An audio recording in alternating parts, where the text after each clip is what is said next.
In today's video, I am going to teach you how to measure distances in Figma. Accurate spacing is what makes interfaces feel balanced and professional, and Figma gives you quick ways to read those values without breaking your flow. Start by opening your design in Figma. To check spacing from one object to another, or from an object to its container. First, select the object you want to measure from. Now hold Alt on Windows or Option on Mac. And while holding it, hover over a second object or the container that holds it. Like a frame or a group. Figma will display the distance between the selected object and whatever you are hovering over. Slide your cursor around the edges to read vertical or horizontal spacing from different sides.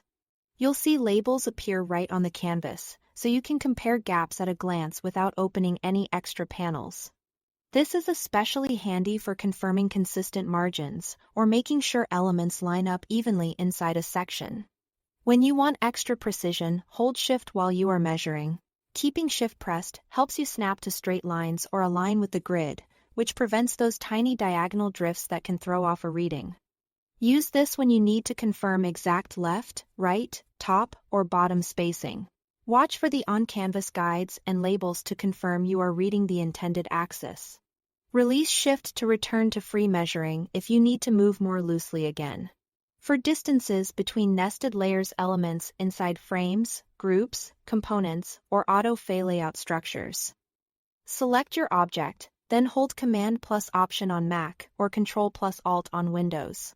While holding those keys, hover over the nested element you want to measure against. Figma will show you the precise spacing between your selected object and that target inside the hierarchy. This is perfect for checking padding inside a card, the space between an icon and its label, or the gutter within a component. If the wrong element highlights, keep the keys held and adjust your cursor slightly until the correct layer outlines, then read the distance value that appears. A couple of quick tips as you work.